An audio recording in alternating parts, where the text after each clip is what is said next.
Hello, this is Bill Webb, aka Billy Indiana, and today I'm going to be doing a 3x3x3 review of Wingspan by Elizabeth Hargrave and published by Stonemaier Games. If you're interested in hearing what I think about Wingspan, the three things I enjoy about it, the three things that I either didn't enjoy or could see other players not liking, and at least three other games that I would recommend if you like Wingspan or vice versa, stay tuned.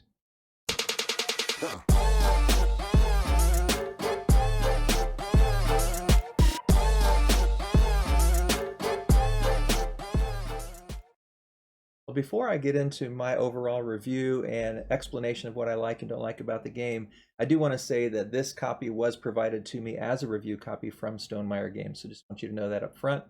And I also will just say in general, overall, Wingspan, if you're not familiar with it, is an extremely popular game that sold hundreds of thousands of copies. You can even find it in Target nowadays. It's been loved by people who are serious hobby gamers, and it's also really found a niche with a lot of players who are just getting into board gaming or just enjoy games occasionally.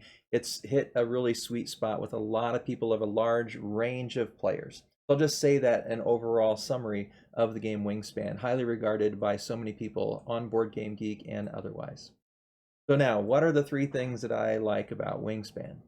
Well, number one, it is a gorgeous game with incredible components. And I think that's pretty typical of Stonemaier Games, but there's just so much to love about this one. These little eggs are really cool. They're hefty. They're these little kind of plastic, almost not totally squishy, but kind of soft, almost rubbery kind of eggs. And they come in these nice little containers.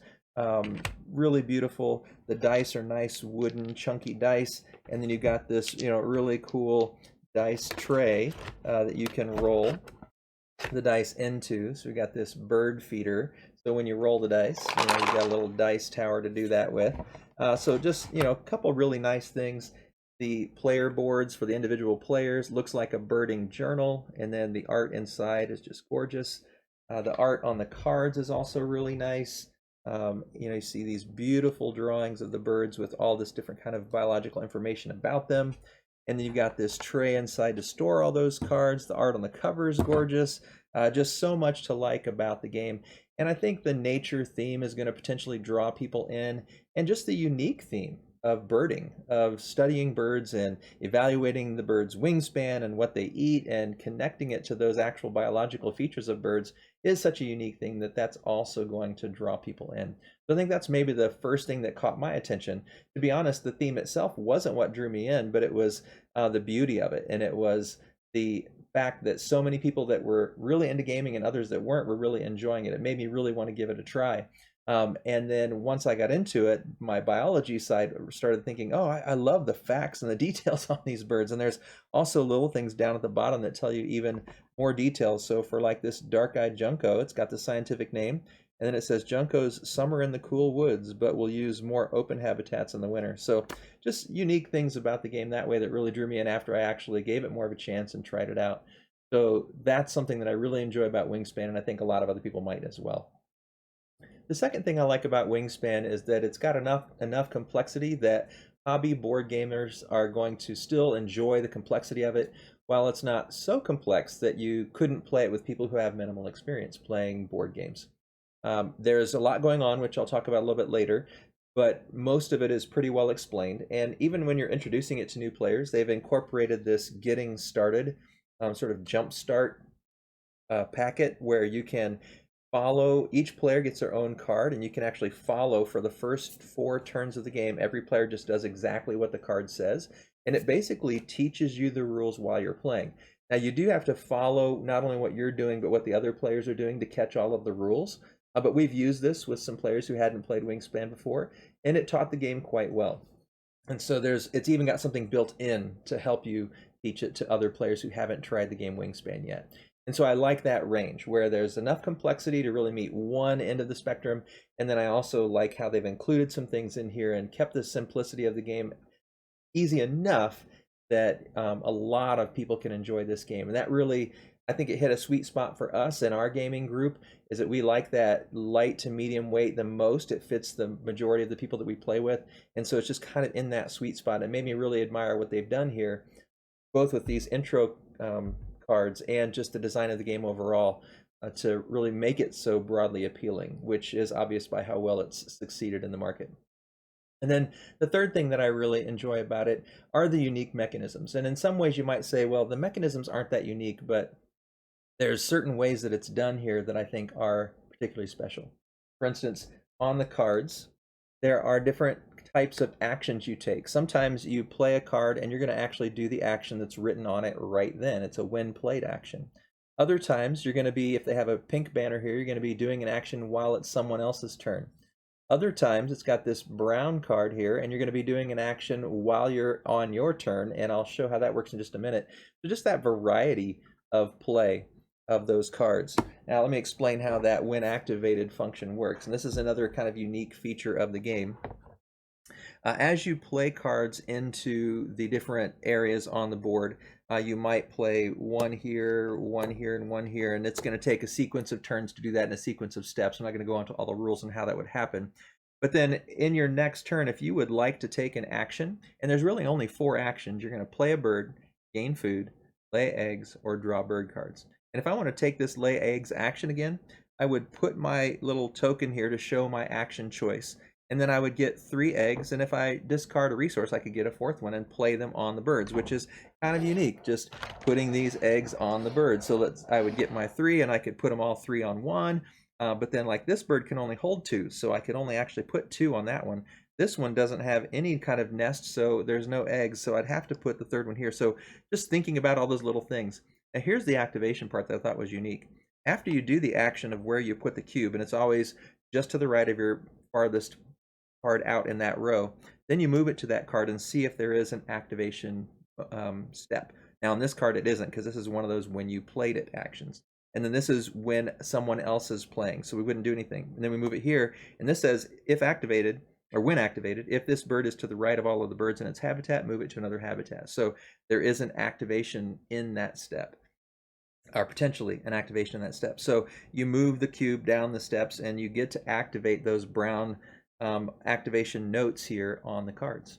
So that was just a unique thing that I thought really made some depth and made it interesting. Then there's also the end of game bonuses, and there's 2 things I like about that. One is it gives you something to think about while you're playing, and especially if it's the first time you played, it gives you a little bit of direction at the beginning. So this one is bird cards in hand at the end of the game, birds that can only live in forests, birds that have at least 4 eggs laid on them. And so you actually have a goal that only you know, and so I like that aspect. But it also gives you some direction at the beginning of the game.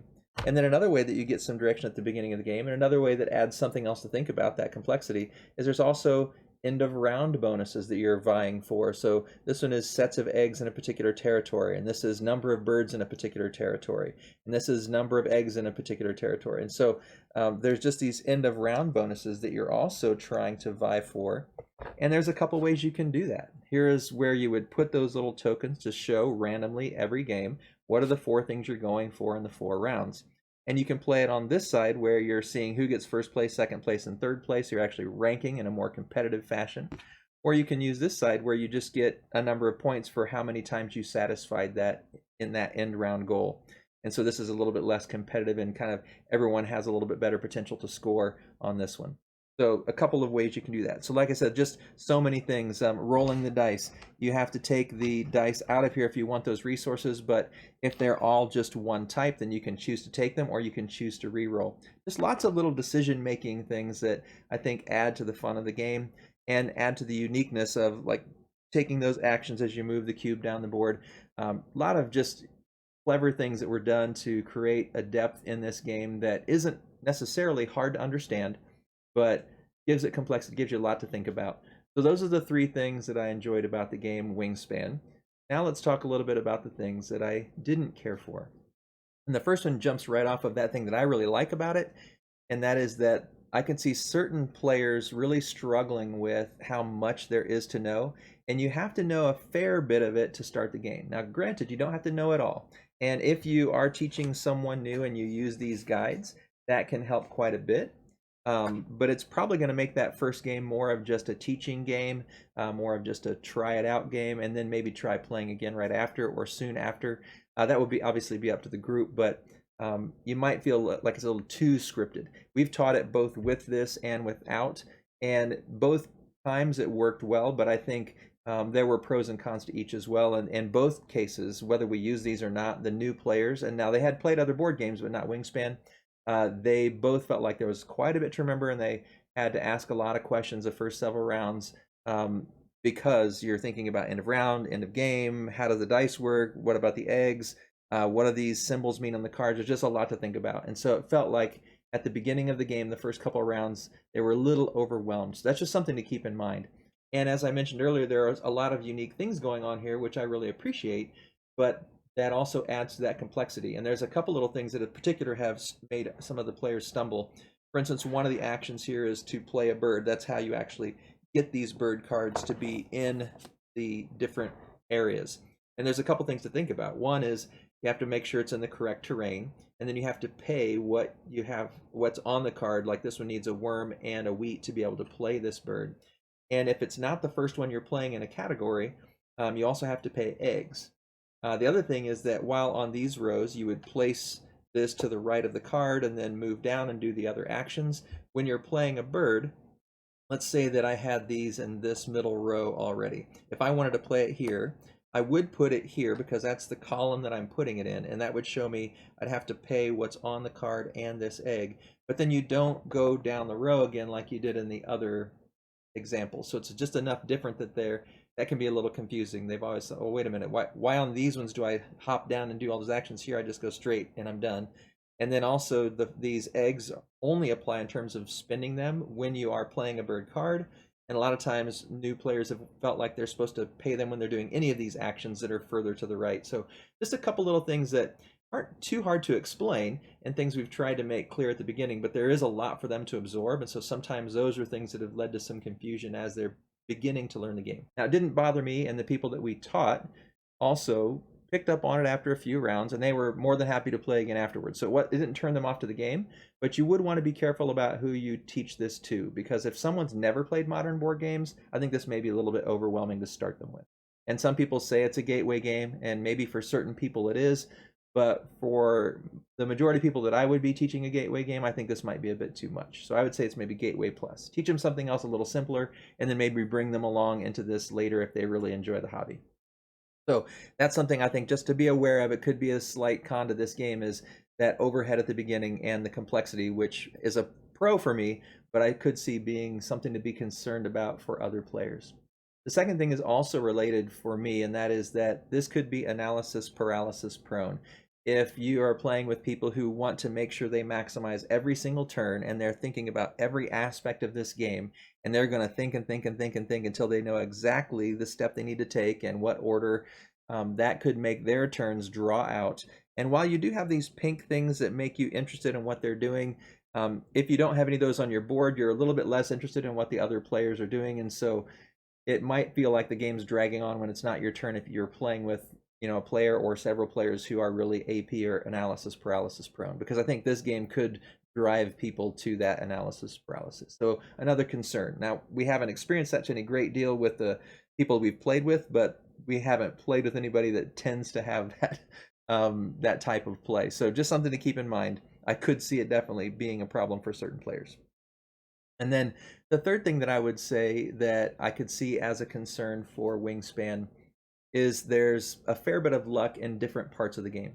So as I mentioned, you're going to get these cards at the beginning of the game. You get two and pick one. And then throughout the game, for these end game bonuses, throughout the game you have an opportunity at times, depending on which cards you draw, to get more. And sometimes you'll have that opportunity. Sometimes that will never be presented to you. One of those cards may never be available, and so you might only ever have this one throughout the whole game, where another player might get two or three. Secondly, you might get two, but they don't go together. Maybe they even somehow a little bit conflict. And so there's a little bit of luck in, can you get more of these cards? And with the ones that you get, are they actually helpful? Sometimes someone will get two and they just combo perfectly, and you might only ever have one, or you might get two that just don't really fit together. And so there's that somewhat of a feeling of luck. And then for the end of round bonuses with these little tiles, sometimes, again, the cards that are available, because you're going to see 3 cards available at a time, sometimes what you need to satisfy the end of round bonus just never shows up when it's your turn, or the resources you need are never in the bird feeder when it's your turn, in order to get what you need to do for those end of round bonuses. So there's a bit of a luck in that regard too. And then in the rolling of the dice, you might get to roll the dice and not get anything that you need. Or it may be your turn, and every time it comes around to your turn, what's in there isn't what you need, and there's no way for you to re-roll it because there's still multiple different die faces showing. So I could see where, because of the several different places where luck could show up, that players that don't like luck in their games may really be turned off by that. Now, for us, I think it's kind of a good balance. There's been a few times where I felt like, oh, that was kind of lucky for me or for them, or unlucky for me or for them. But it didn't bother me a great deal. But I could see where, for some players, that would potentially be something that would frustrate. So those are 3 things I enjoyed about Wingspan, or do enjoy, and 3 things that give me some concerns for myself or other players to think about. Now, what is my overall feeling about Wingspan? Well, I do enjoy Wingspan, and I'm always going to be happy to play it. It has enough complexity, and it's beautiful, and it's got the little biology tie-ins that if someone says, hey, let's play Wingspan, I'm not going to think, oh, do we have to play it again? I'm always going to want to play it. Now, it's not in my top 10 games of all time. Not sure. I haven't actually officially ranked it yet. I'm not sure if it would make my top 50. For sure, it would make my top 100. So it is a game I really enjoy, and I do enjoy teaching it to people who are interested and have a little bit of gaming experience. So it's not one of my all-time favorites, but I definitely enjoy it. It's definitely one that'll stay in my collection, and I see so much value in the way this game was designed, and how it can reach just a very large, wide variety of people and help them get into the hobby and enjoy the hobby of board gaming. So definitely a keeper for us, and one that I really enjoy. So now on to my recommendations. I'm going to give you actually more than 3 games, but I kind of categorized it into 3 themes of these games that, if you like Wingspan, you'll probably like these other games. Or if you're not sure about Wingspan, maybe you've played some of these other games and they'll help you decide, oh, okay, I like that similarity. So the first type of game I'm going to explain that I think has a connection is with this whole card building mechanism where you're playing cards to build an engine.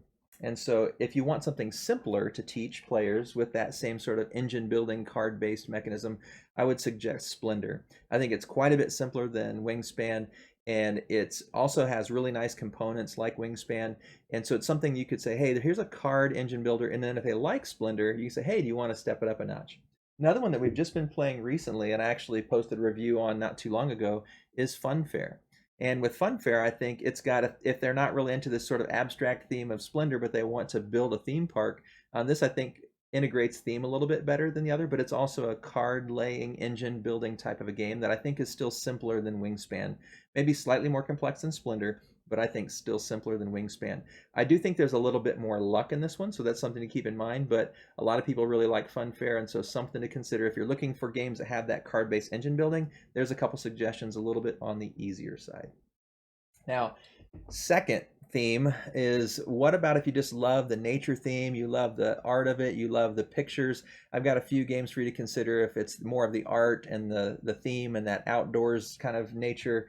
One is Trekking the World by Underdog Games, and there's also Trekking the National Parks. Both of them just have gorgeous art. Trekking the World has a really unique insert, just like Wingspan has all these nice features to not only play the game but store the game. Trekking the World has that as well. And I would say it's similar complexity, maybe just ever so slightly simpler than Wingspan, but it's gorgeous. It's got enough going on that there's some depth that's going to attract in players who like a little bit heavier games, but still not so complicated that more inexperienced gamers. And I think this one could even be more on that gateway side, especially Trekking the National Parks. It's sort of sister game. That one I think is even more of a gateway game. So if you like the art and the unique storage and stuff of this is another one that kind of has that feature. And then two more games that I think are along that same line. One is Parks. Again, just gorgeous art, gorgeous components, gorgeous storage solution in the box. And I recently did a collaborative review of this one with Alex Hart from Might I Suggest a Game. So you can check that out if you're curious. But another one that just has beautiful outdoorsy art and theme that you might enjoy. And then there's even a third one in this kind of category, and that is Cascadia. And again, another one that I've reviewed, a game that I really love. It's a tile laying game, not a card playing game, but it also has that engine building kind of, you're trying to build patterns, I guess, more than an engine, but there's that pattern of it. So really beautiful outdoors look, nature vibe, animals, so if that's what you're looking for, maybe try Cascadia. And then the third category, what if you like Wingspan, you like the card laying, you like the engine building, but you want to go not easier to teach more, gateway level, but you actually want to go more complicated. And for that one, I would recommend Terraforming Mars. And Terraforming Mars is pretty much a card-based game, but it also has a game board where you're moving different trackers, and there's, I think, more combos with the cards. There's a greater amount of depth. There's more things going on in Terraforming Mars. It's also a longer game because of that. But if that's what you want, if you want a longer game with more depth and more rigor, maybe try Terraforming Mars. I'm really excited to try Terraforming Mars Ares Expedition to see how that compares, but I haven't had my chance to get my hands on that one yet. So those are some games I would recommend if you like Wingspan, or if you've played those games and now that you know how I compare them to Wingspan, that might help you understand if Wingspan could be a game for you. So there you have it. That is my 3x3x3 review for Wingspan by Elizabeth Hargrave and Stonemaier Games. I hope it was helpful for you. If you enjoyed the video, it'd be great if you'd click on that thumbs up down below to give it a like. And I would love it if you'd subscribe to the channel. And as always, if you have comments, questions, leave those down below. I'd love to hear what you think about Wingspan. Did you feel like I'm really off on any of my things that I liked or didn't like? Do you have other recommendations? Leave those comments below so I can interact with you down there. As always, thanks for watching. This is Billy, Indiana, signing off.